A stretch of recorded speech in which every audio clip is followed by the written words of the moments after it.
Scientists finally reveal the truth about the Titanic.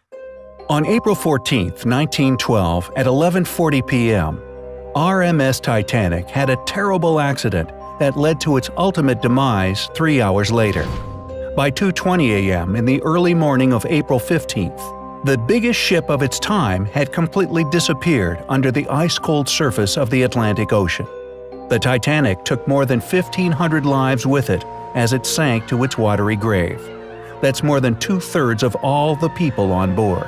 The cause of this horrible disaster, leading to so many deaths, was an iceberg the ship crashed into.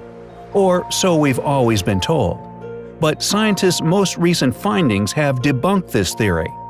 In this video, we'll tell you the whole truth that has been buried for over 100 years.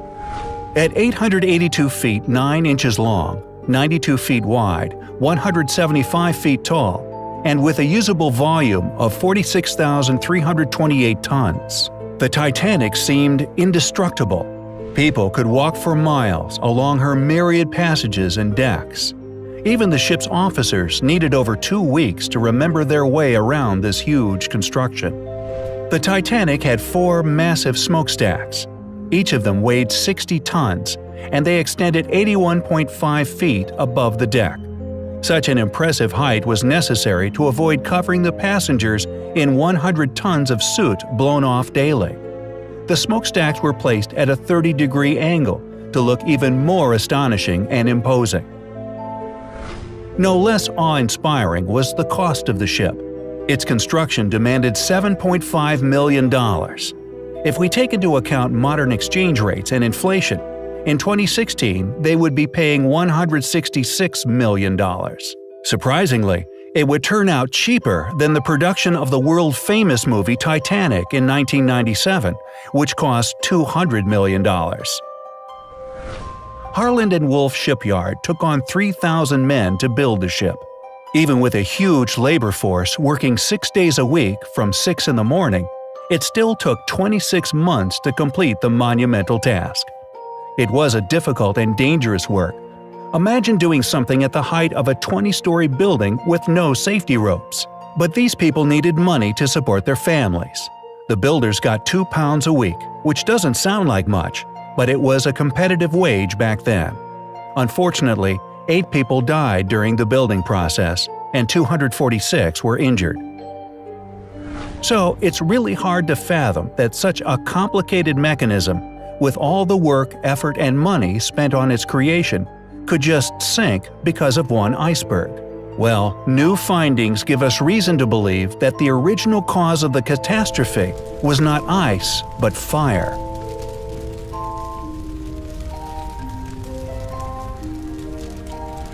Journalist Sana Maloney has been studying the fate of the Titanic for more than 30 years. It was he who discovered a huge 30-foot-long black spot on the hull of the ship. He noticed it after examining a photo taken before Titanic's departure. The journalist got hold of an album of previously unpublished photographs that showed the construction of the ship and the preparations for her first and last journey. The fire had to have been burning for 3 weeks at a very high temperature before somebody noticed it. Metallurgy experts are sure that such conditions could have easily weakened the metal, reducing its strength by as much as 75%. That's why the iceberg didn't have any problems tearing a hole in the side of the ship. If not for the fire, it would have been impossible. But the fact that the iceberg hit exactly the spot with the compromised metal is one of the incredible links in the chain of the Titanic's tragic what-ifs.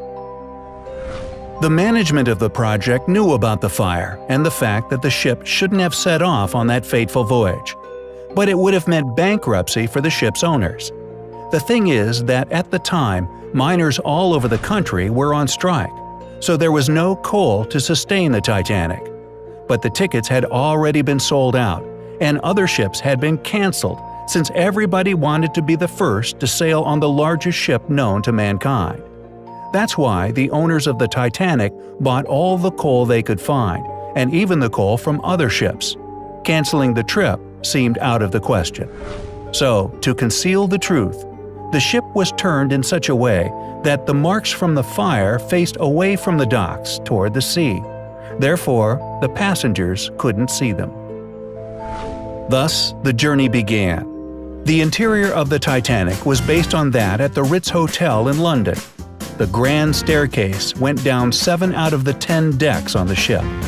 It was decorated with paintings, bronze cherubs, and oak paneling. The facilities for the first-class passengers included a swimming pool with heated water, a Turkish bath, a gym, a squash court, and a beauty salon. Ladies could even order a stylist to help them get ready for dinner. They had an onboard newspaper called the Atlantic Daily Bulletin. There was even a special place for first-class passengers' dogs. The pets were fed, taken for walks, and could even be trained during the voyage. The meals for the first class included 13 courses, each with its own wine. They were a big occasion, lasting about 5 hours. There were 1,500 bottles of wine, 20,000 bottles of beer, and 8,000 cigars.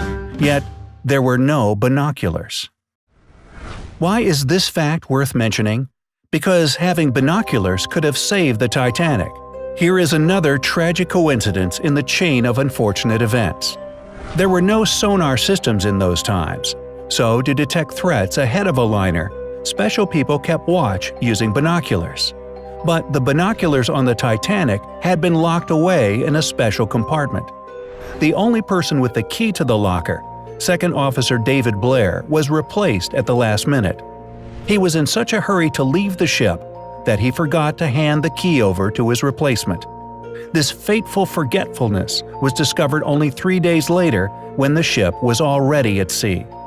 If the crew had gotten the binoculars, they would have noticed the iceberg earlier and would have just enough time to avoid the crash. Perhaps the crash could also been avoided if the ship hadn't been breaking the speed limit. They were falling behind schedule, and this was unacceptable as it could ruin the Titanic's reputation. That's why the ship was moving at a speed much higher than the one it was designed for.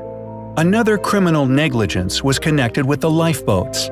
In order to contain all the people on board, the Titanic needed about 60 lifeboats. The chief designer, Alexander Carlisle, planned to equip the ship with only 48 boats, but eventually the number was reduced even more to 20. This was done purely for cosmetic reasons, since the deck looked too cluttered with 48. These 20 boats could seat only 1/3 of all the people on the ship.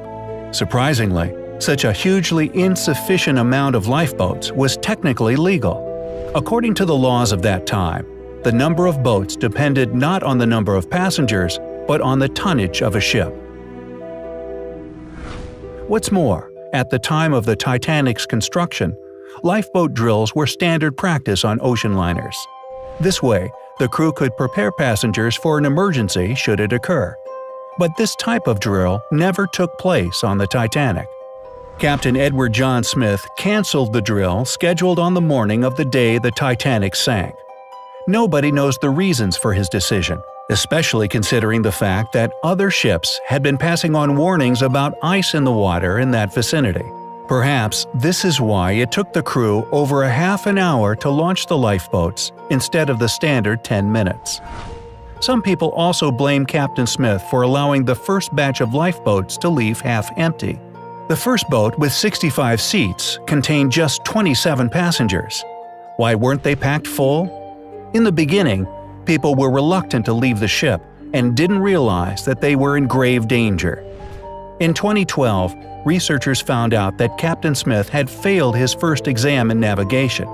Eventually he passed, but who knows? Maybe this too played its own role in the disaster. As the Titanic was sinking, the crew sent several distress signals.